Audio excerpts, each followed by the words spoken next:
Welcome to the Agents Lounge podcast, where we talk all things real estate with the industry's top performers. Join us as we dive into the inspiring journeys of successful agents and uncover the secrets to their success. Whether you're a seasoned agent or just starting out, we got the tips and tricks to help you navigate the world of real estate. Brought to you by Integrity Comfort Solutions. So grab a seat and join us in the Agents Lounge. Welcome back to episode number 5 of Agents Lounge podcast. I'm your host, Nathan Gaylor with Integrity Comfort Solutions, accompanied by Mr. Nate Keir with True Blue, specializing in premium house care.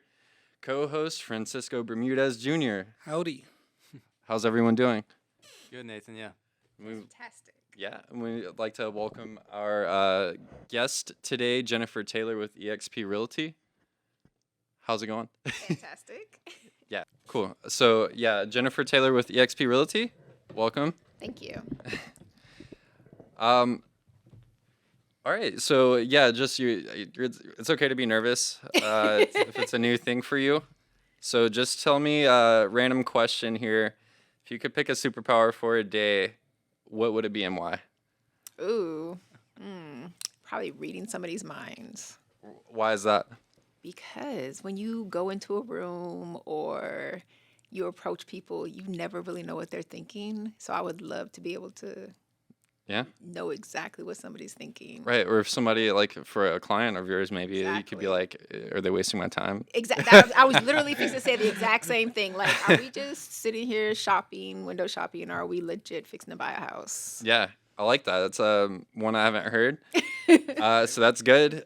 Most people go with flying, which I mean, it's cool, but reading minds is definitely practical for sure. Yeah, I would much rather read your mind. It's like being a fly on the wall. Like, I want to see what's going on. Yeah. Right. Yeah. All right. So just to get started, tell us a little bit about your background. How would you do before you got into the realty business? And so I was in the military. Yeah. Retired 28 years. So that's how I started off. And so in 2012, we bought our first house in San Antonio. Good time to buy. And it was not the best experience. Why?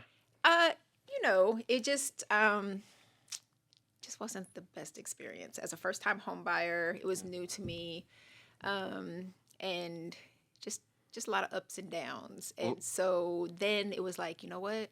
I think this is what I want to do. Yeah. And I think that not necessarily I could do a better job than somebody else. I just think I can give a better experience. I got you. And so it became my passion. And so this is what I knew I wanted to do. And I did IT in the military. I have a master's degree in IT, top secret clearance. This is what money to be made when you retire, but no desire to do it. Like Control Alt Delete, call somebody else. Right. So my passion is real estate. I knew that's what I was going to do. I got my license. I did it part-time while I was still in the military. Yeah. And then when I retired, full-time, full throttle, full steam ahead, and here I am. Yeah, so you kind of ease your way into it a little bit there. With starting part-time? Yes. Okay. So just to go back a little bit, what do you pull from your personal bad experience? And how do you pull that into what your game is? So communication is my pet peeve. And I think good communication is a pet peeve? No, bad communication is a pet peeve. So I think communication is the forefront of your business practices. If you don't have communication and you don't provide that to your business practice and your clients, and you can't make time to respond via text, phone call, email, then your business model is trash. And Indeed. So I learned that, in my military career and in real estate, and clients just want to know that, hey, you can be busy, you're human, you have a life, but at the same time, they just want to know that you're still there for them. Right. And so you have to be able to communicate. And if you lack communication and you lack those skills, then I just feel like you can't. And I learned that when I was buying my house. Yeah. And if you cannot respond, then we have problems. And I agree with her because the first one that I bought, we got a realtor that was referred to us by a friend that he didn't even know the realtor. He just called. He's like, hey, call this guy. He's a realtor. So we ended up calling him. And he didn't show us any of the houses we wanted to see. Nothing was on our budget. Everything was so, like, nothing that we told him that we wanted to buy. He didn't show us none of that. Really? And then we asked our friends, like, hey, where do you know this realtor? He's like, oh, no, I've never done business with him. He just goes to my church. Oh my goodness. See, what about you, Nate? You have anything like that? No, I think communication is key. I know in our business, it's the same thing, right? We live in an instant culture right now where everybody wants something very, very quickly. So you have to be able to respond, even if it's not like the answer they want or you can't give them the full answer right now, but you still have to be available to Right. people. And so, yeah, that's a great thing to focus your business on because we see it day in and day out, and I'm sure you guys do at Air Integrity too. Oh yeah, for sure. That like begs the next question though. Like setting boundaries is essential too. Whether I mean you'll just go crazy if you're always your phone is attached to you, Yeah. which it almost has to be all the time. But how do we set boundaries? Like how, personally, like I know that if you value communication, where do you draw or do you draw a line anywhere, or is your phone just always on? Or you So my always phone responding? is always on. However, it goes on silent mode at 9 p.m. 9. But I also get up at 4 p.m. or 4 a.m. because I work out and then get the kids and stuff like that. So I'm very petty as well. Yeah. So if I have a client that likes to message at 2 a.m. in the morning, they will get a response at 4 a.m. So even though it didn't wake me up at 2 a.m. Yeah. But no, I'll respond to emails, I'll respond to texts. But if they call me and I'm not able to respond, whatever the case may be, I'll send them a text, hey, I'll call you back in XYZ. But Yeah. they'll always get a response. But if they're texting or calling in the middle of the night, they're not going to get a response. It's just not realistic. Yeah. If Like I'm with my... if they're texting at 11 p.m. they're not going to get a response. Or, But they'll yeah. get a response the next morning at 5 a.m. Yeah, right. You know. That makes sense. But at the same time, if I'm with family or if I'm with my kids, whatever the case may be, if they call, I will send them a text and say, hey, I'm, eating dinner. I'm with the family, whatever the case may be. I'll call you back in an hour. But I'll always respond one way or the other. Yeah. I'm not going to walk away from my kids and call them. Right. Unless they have like a 911. If there's something like, hey, something's going on, then okay, I will. However, Very I'm not rarely, gonna- I yeah, would imagine. exactly. I'm not going to break away from my family because those are the same boundaries when I was in the military. My kids and family sacrificed a lot for the military career. And those are not things I'm going to do in my second half of my life.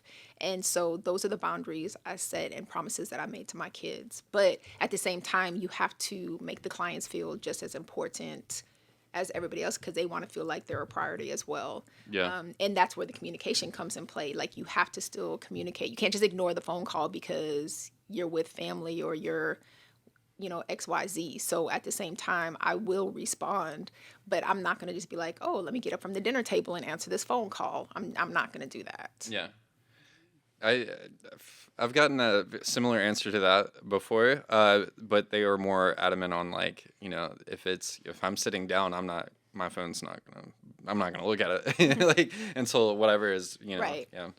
But so yeah, communication always. You're always responding, letting Yes. people know. Yeah, same with our business, right? You run a service business, you're gonna get hit up. I mean, I've gotten hit up at Saturday at 11 p.m. Yeah. for issues, and it's like, okay, I'm not gonna take that call. Right.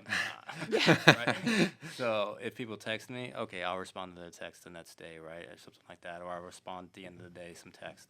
But yeah, calls to me are like the border.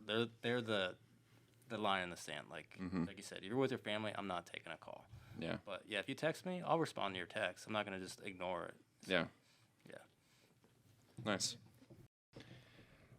So you said you started part-time, right? Where did your original client base come from? How did that look? Or how did you present yourself as just as a part-time thing? Did you do networking groups? Was it just word of mouth? Word of mouth. And so I started off with Century 21 Northside. Yeah. And so they did lead generation there. Obviously I was in the military, so people knew, again, my sphere, word of mouth. Yeah. I did some marketing. but mostly that. That's probably the best connection you could have in San Antonio, I would imagine, is just having the military background. You could Yes. almost sell it right there just on that with Yes. a lot of clients, I imagine. So can you name a time, particularly like you went above and beyond to get a good deal for one of your clients? I don't think there's any particular time. I think every time you try to negotiate the best deal for your clients. Only I feel like now we're really able to do the best because I probably work 99% with buyers. Yeah. In the past 2 years, it sucked to be a buyer's agent because sellers were running the world. Yeah. Only now has the tables turned and buyer's agents are more in control. Or I shouldn't say buyer's agents, the buyer is more in control. And they're able to negotiate more, and we're able to negotiate closing costs, and we're able to negotiate the price, and we can, we have more things in our favor.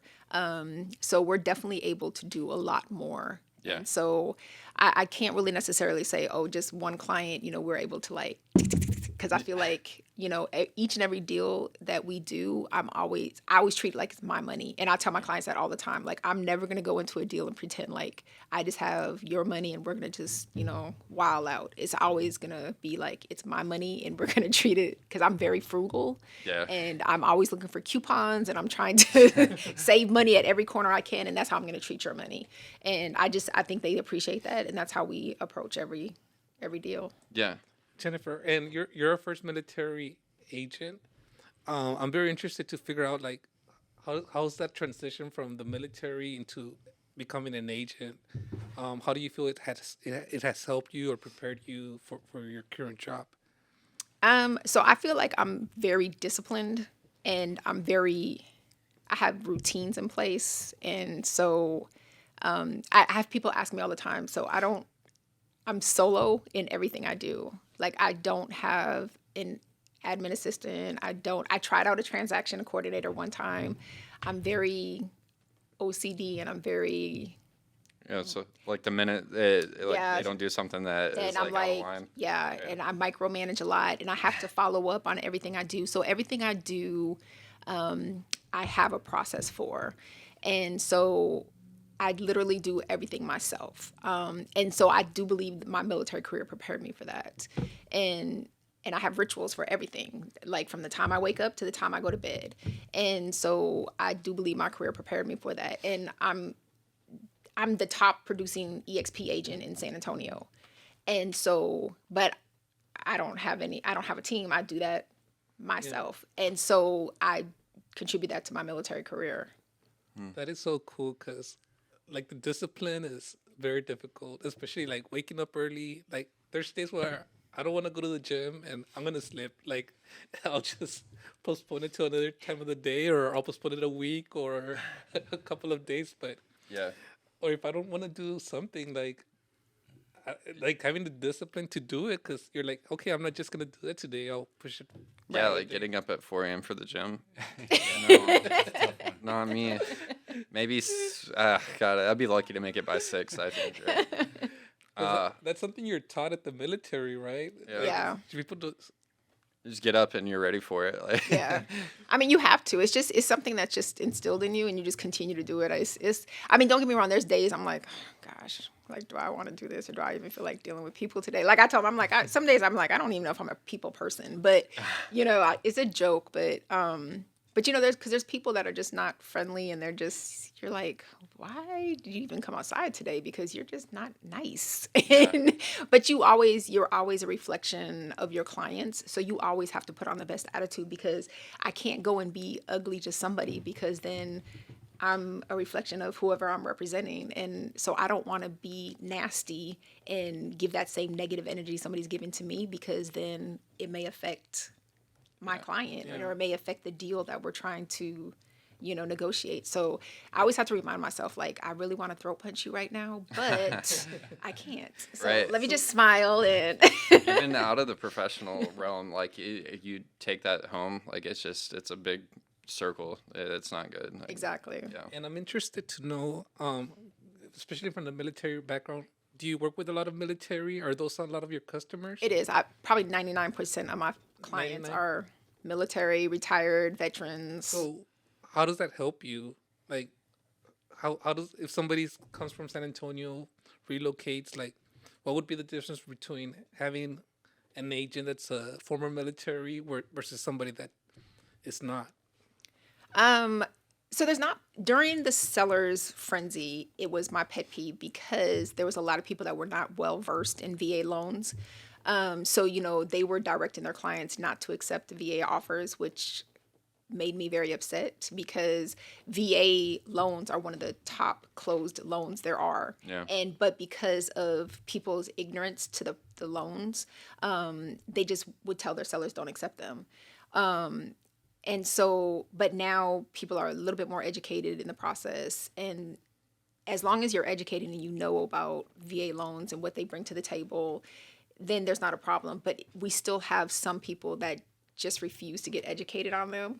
And that part is frustrating. Yeah. And so when you're not educated, whether it be a VA loan, FHA, conventional, whatever the case may be, if you don't educate yourself and become a subject matter expert in your business, then you put those biases onto your client, and then it just messes up the entire deal. Yeah.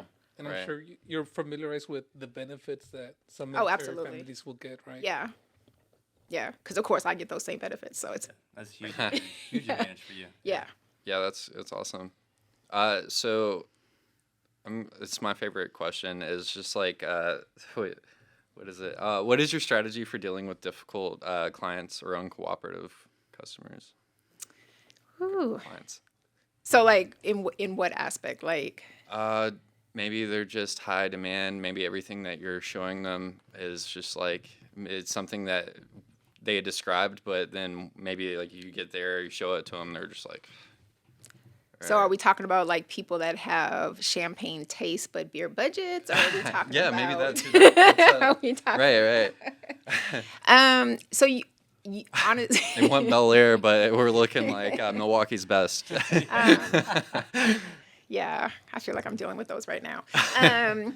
No, I think you literally have to have full transparency and communications with them. Because you're going to come across, you're going to have amazing people that are like super easy peasy, like first house they see, they're like, this is it, let's make an offer. Yeah. And then you're going to have clients that, you know, you've seen 105 houses and none of them are the right house. Right. But I think patience is a virtue.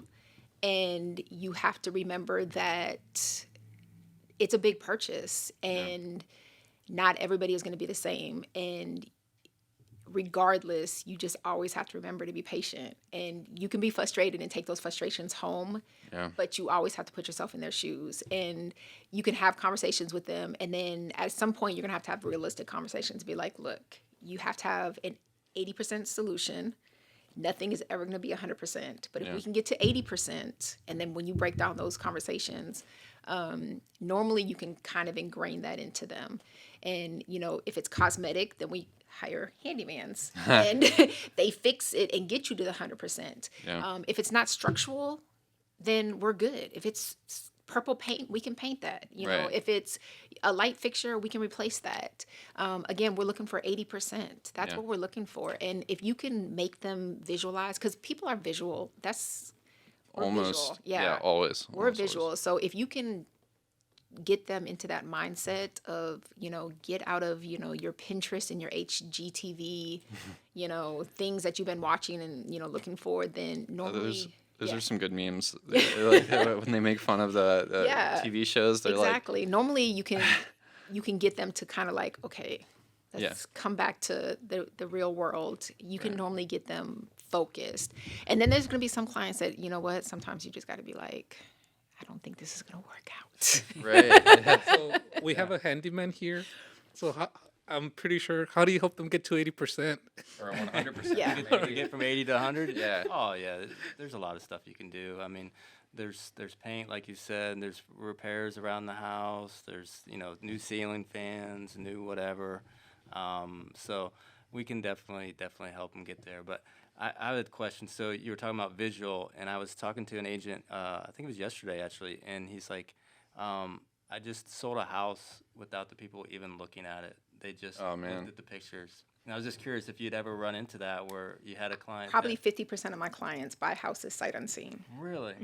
Wow. That's a common thing then. Like, yeah. It is. So because I deal with so many military, actually I have a client, we just closed on a house last week. They're in Japan right now. I have a client that's in Kansas. They are closing mobile notary in 2 hours. So is that common in the military? It then? is. Because It's they very- just can't get to the It's very site? common. Okay. It is super common, but there's ways to go around it. They're not looking at just pictures. Like I don't just show them pictures. You'll go Like in to we're edit doing video or we're doing FaceTime, Makes sense, WhatsApp. yeah. I have WhatsApp for all my overseas clients. I do videos. We do neighborhood tours.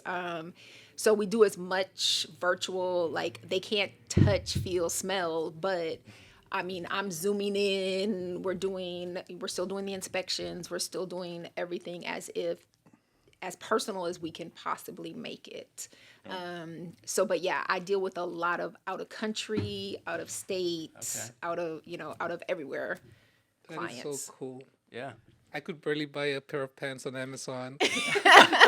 Yeah. I don't try them on. I'm like, I'm not gonna buy it. Yeah. So in that instance, when we were talking about communication, so for like my clients that just closed in Japan, it's a 14-hour time difference. So now for them, at 2:00 in the morning, I was answering calls and texts because of the time difference. So those are exceptions to the rules. Now, if you're here in San Antonio, I'm not answering your call at 2:00 in the morning. But for them, I would be available for them for 24 hours a day. I was available for them because it's such an unique experience, and they're buying a house sight unseen. They're in Japan. We're in a different time zone. You Yeah. know, for them, you have to make everything as easy and as less stressful as you possibly can. Do you get nervous like sometimes, like when Absolutely, they show up the because, first yeah, time and you're like, do you really like it? do you like it? What do you think? Yeah. Absolutely. I bet. Because, you know, it's your biggest fear. Like, what happens if they come in and be like, this is not what I thought it was going to be? Because then Right. what do you do? Like, it's yours. In 6 months, we can look at selling it. Like, I don't, that would be my, Yeah. I wouldn't be able to sleep if somebody did that. If they came in the house and they hated it, I don't But know you what haven't I would run do. into that. I have Yeah, not. that's not gonna do it. Yeah, I have not ran into that. Like I said, I do as much video and talking. And the good thing is we do have a lot of technology now that we didn't have, even 10 years ago that Right. can really, really help. So. And I have had clients that like, hey, I want to make an offer. And I'm like, not with me, not until we see it, or not until we do a video tour, and not until we do this. Like, I Right. will not allow anybody. Yeah, because posting pictures can be very deceiving. And they Right. are. And I've had clients go into a house and be like, I'm like, photography That at its driveway best. does not look Like, this is what we call marketing. Yeah, it's always the grass is always super green, and Yes. the postings are like, wait a second, this is San Antonio. Like you only Yes. have green grass for like 1 month a year, right? Yeah. Yeah, right. Doom scrolling on Zillow is something It is, dangerous. it is. So that's kind of a decent segue into what my next question I wanted to ask you was: have you ever faced any ethical dilemmas in your career in real estate, and how did you handle them?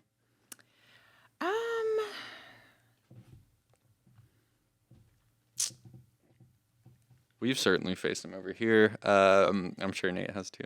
But yeah, no pressure.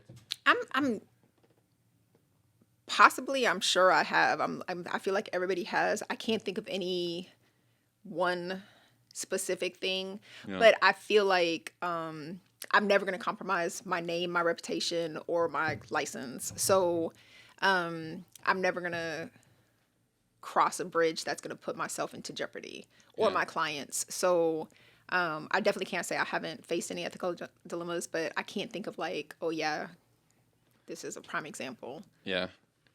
No, we had one that was like, oh man, they were worried about the neighbors. Like they liked the neighborhood, but then they saw like a different ethnicity of neighbors, and they were like, no.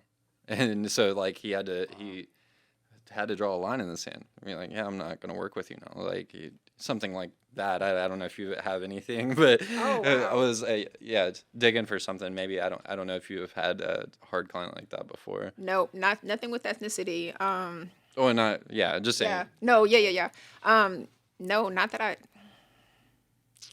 That's good. That sounds like you've had a decent experience with your customers. And Yeah, I just throat punch them. No, I'm just joking. just go for the throat. Just go for the throat. So, do you have any like major benefits you worked for? What did you say? But like when you first started into part time, what company was that for? Brokerage? Century 21. Century 21. Are there any benefits that kind of outshine other brokerages with EXP that you could maybe give our listeners? Like, what's a pro that you've had working for and with EXP?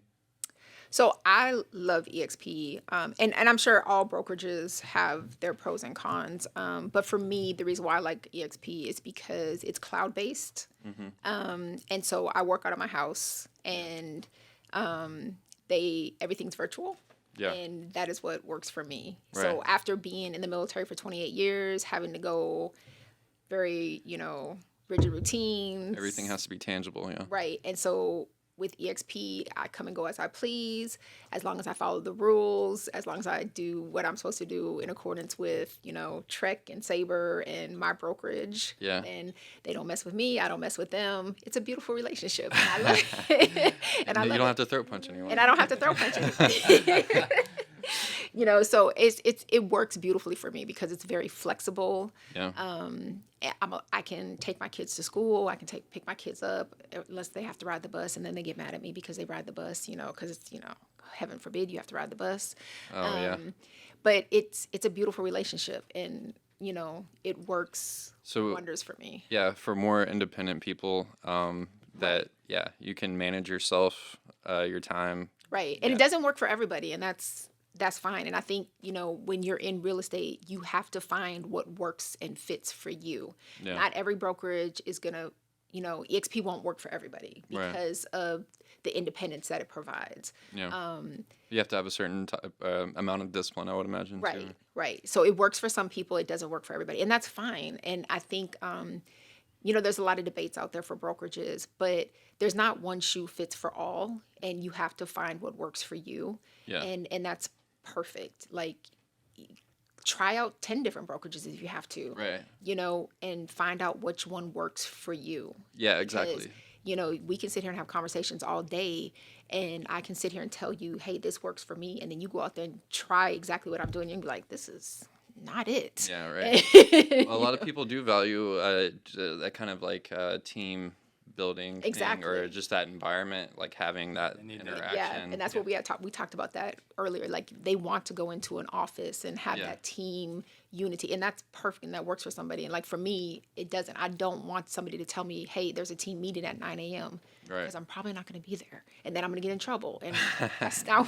I don't want that. Yeah. So you must be really good at teaching yourself new things too, right? Because I know realtors, they always have to go through new training. It seems like for whatever things are changing. And there's constant stuff coming out. Sabre is really good at sending out stuff. Our brokerage has we call it EXP World. There's a ton of training on there, so there's always things available. Champions Real Estate School, they always have stuff online for us to learn. I mean, there's a gazillion things out there. You just have to go out there and do it. So as long as you have the ability to go out there and get it and do it. And then I'm part of this great little chat group, with these other real estate agents, and we're constantly feeding each other information as well. So, and there's Facebook groups out there with realtors, and they're always posting information as well. So there's an abundance of information out there. So if you want it, you can get it. It's just doing it. Yeah, for sure. And I would like to circle back to the question where you mentioned that you were helping your clients from another country, right? But nowadays, like, people, I've seen that there's some on TV, they want me to sell. I always get like ads or commercials to sell the house or to buy a house online, like if it was an Amazon. But to me, it's like, how am I going to buy something if I'm not even a pro, or I don't even know what to look for? And I feel like it's very deceiving for people that want to buy a home, that they're advertising to them, and people believe that just because they saw an ad, they can buy it online. And how do you, and I know when you were helping your clients, there was a lot of things that was involved to help them make that purchase, rather than them just going online and trying to figure out, okay, I think I want this house. Oh man, that's a tough one, just because like. But I feel like she brings a lot of value, because there was like, as a consumer, I'm like, she has all these trainings. She has a lot of Yeah. I mean, she knows the area. I mean, Right. Yeah, I would definitely say always have a trained realtor. You know, there's a lot of stuff going on, especially in San Antonio, because I feel like there's a lot of scams going on in San Antonio. You'll see a lot of it in the rental arena. Really? Yes, there's a lot of scams going on with the rental. People will find rentals on the internet, and they'll have them submitting application fees and deposits, and it's not even a house that's even available. So I will always That's say tough. it is. So you'll see a lot of scams. So I will always say get a realtor, even for a rental. It's not going to cost you anything, but it avoids the scams because realtors have access to the MLS. So they'll know if it's a legit rental.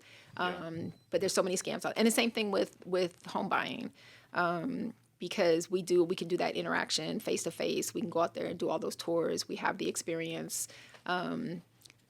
There's just so many benefits, and the ones that actually have dealt with overseas clients and out-of-state clients, they're going to go out there and give the best experience of home buying and make sure they're vetted, make sure they're pre-approved, make sure it's a real client, not somebody. Because I'll get messages on WhatsApp all the time. oh yeah. Talking about, hey, I'm looking for a house. Oh, yeah. 1.5 million. I'll be like, block. Like, stop. Yep. That's one that you're not going to respond to. Yeah, exactly. So, but I mean, That's pretty wild though, just to hear, because that's something I haven't really thought about, getting like kind of catfished by for a rental or some. it's bad. Yeah. It's really bad. So get a professional. Get a professional. Yeah. Everyone get a listening, professional. definitely consult with a realtor. Yeah. You always got to have your eyes out there. There's scammers everywhere. Everywhere. I just put a car up for sale, and instantly I got these responses like, "Oh, I'd love to come look at it. Can you send me the Carfax?"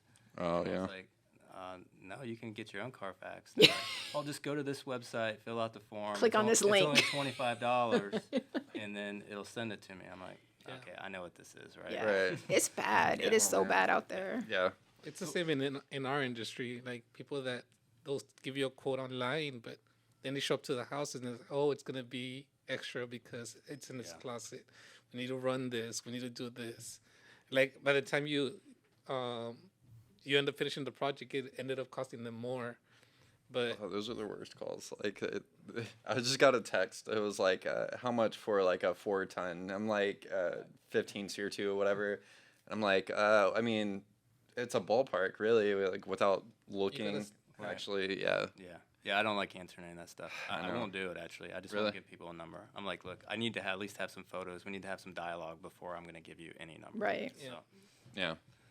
Yeah, and that's probably the most important, and that's why I said I like hooking up with y'all, and I love Air Integrity because my first conversations with y'all was amazing, and yes, and in our industry, it is so important to have trusted vendors and trusted people that we can call and put our clients in touch with, because it is like the worst to say, hey, I have this person, and then they call that person and it turns out to be an epic failure, and then they're calling us and being like, hey, da da da da da, and I'm like, It's kind of like Frank's story with the realtor from your friend that they recommended. yeah. So it's like it's invaluable for us to have trusted circles with people that we can say something goes wrong, or an inspection goes wrong, or whatever the case may be. Like, Yeah. nope, don't even worry about it. Here's this person. Trust me, I've worked with them. They're amazing. Yeah. They're trustworthy. Right. And you just give them the phone numbers, and they go off and running. Or especially if they close on a house and then 2 weeks later something goes wrong, and you're like, don't Yeah. worry about it. I have a person. Call them. So it's like there's no better thing to have a trusted circle of people that you can trust. Yeah, and it sets a standard too. So even if like Nate or we end up doing something different, we're not around anymore, it sets a bar. Right. So if somebody else comes in and they're not cutting it, with it kind of just sets expectations. Right. Even somebody that's worked with a crappy realtor before, so it's good to have that circle for sure. yeah, Right. and the accountability as well is like, if something goes wrong, like you got to respond to her, Yeah. right? Exactly. We had that situation with Holden Roofing. So that even though like it wasn't perfect, like the way it was dealt with, so we, like at the end of the day, we had accountability. I knew who to talk to. But we don't have to get into that. Sorry. Do you have anything else you want to throw in there? I'm not trying to like interrogate you too much here. No, this wasn't bad at all. Actually, I was. Yeah, you did well. So that'll actually wrap it up for the episode 5. Jennifer, thank you so much for taking the time to come here and chat with us. Nate, always a pleasure. True Blue Handyman, give him a call. Nate and Nate. Nate. Yeah. I know, I love it. I love it. We got you all covered, all aspects. That sounds like a TV show, honestly. Nate. All right, but thank you all for tuning in. We'll see y'all next week. Thank you. Thank you, guys. You've been listening to the Agents Lounge podcast, brought to you by Airtegrity Comfort Solutions. To learn more about the resources mentioned on today's show or to listen to past episodes, please visit agentsloungepodcast.com.